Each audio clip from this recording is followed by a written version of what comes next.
Eu quero aqui tratar sobre a prova da incapacidade que o produtor rural muitas vezes tem de honrar com o seu compromisso ali quando vence o seu contrato de crédito rural. Porque, como nós falamos em vídeos anteriores, o produtor rural ele pode aí sofrer um revés financeiro e ter aí uma quebra de safra. Aliás, agora em 2024 nós estamos vendo muitos produtores rurais, em um número grande, sofrendo esse tipo de situação. Então, não vão ter aí condições de honrar ali o pagamento do crédito rural. Então, quais são as provas da incapacidade de pagamento? Né? Há um preceito jurídico que diz que a prova ela cabe a quem alega. Assim, nesse caso, caberá ao produtor rural provar a sua incapacidade de pagamento de safra, que pode ser feito através de laudos periciais e demais documentos. Então, ele pode buscar um profissional, um engenheiro agrônomo, que vai emitir ali um laudo particular de perda de safra. O engenheiro agrônomo vai até a propriedade e vai detectar lá que aquele produtor rural não produziu aquilo que deveria, né, ter produzido, ou pelas intempéries climáticas, né,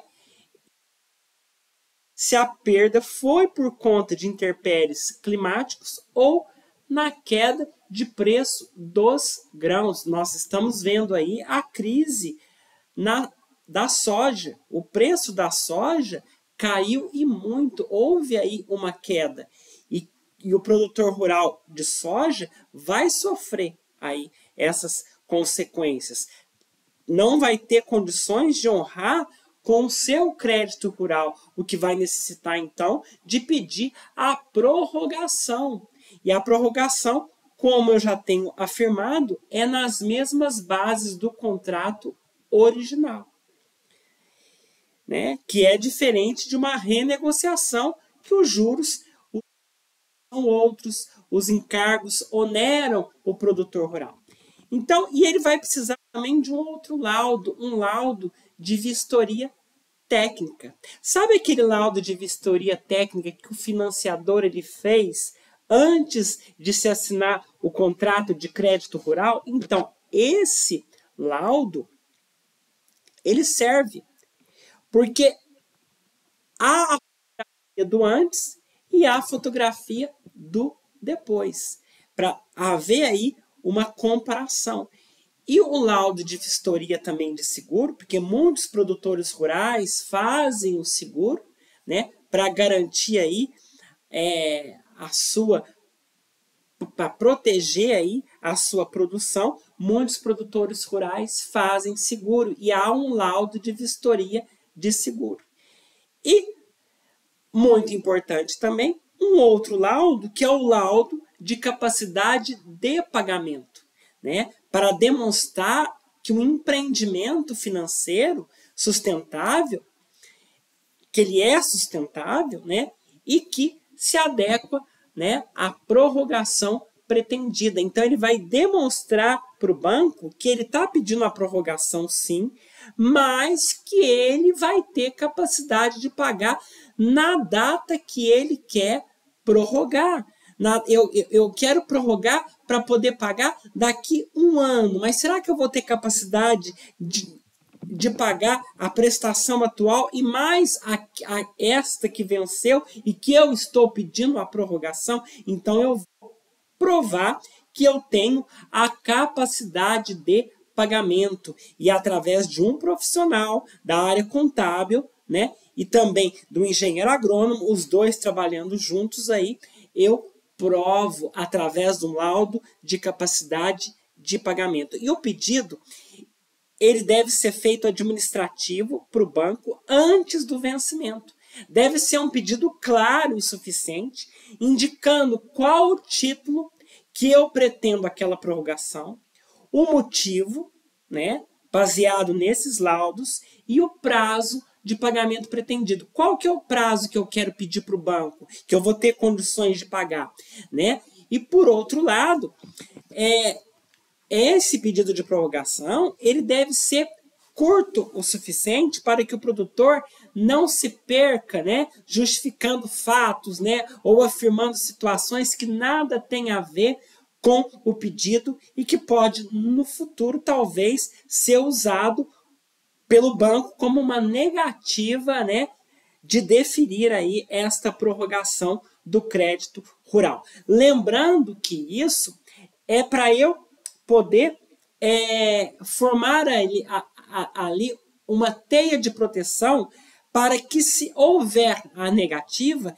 eu possa entrar com processo judicial provando para o juiz que eu fiz esse pedido, né, muito bem fundamentado para o banco, e o banco ele indeferiu de forma assim, entre aspas, injustificavelmente, ele indeferiu.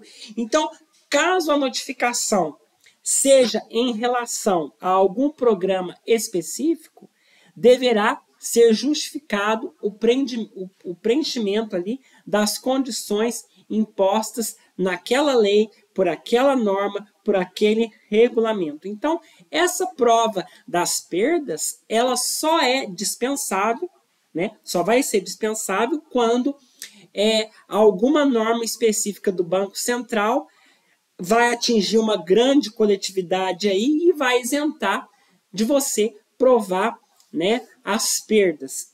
E como que é isso, João Marcos? Olha, é o seguinte, vamos supor que em uma determinada região teve aí uma enorme seca ou, ao contrário, teve excesso de chuvas que prejudicou e muito a produção de determinada cultura.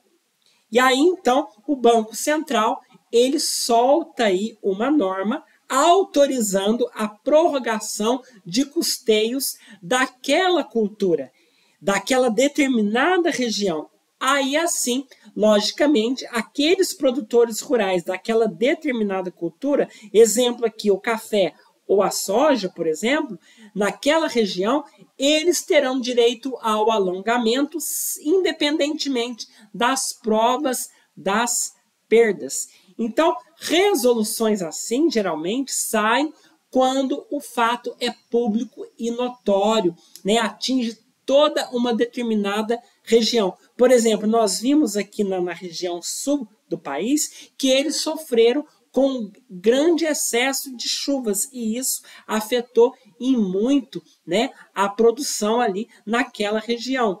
Então, se o Banco Central solta uma resolução dizendo que naquela coletividade de produtores vai se prorrogar, né, os custeios ali, então não precisa se provar, né, a perda para ter o direito a esse alongamento, a essa prorrogação do crédito rural. Então, creio que ficou, então, explicado para você que é produtor rural e para você também que é profissional da área, sobre esse aspecto, tá certo?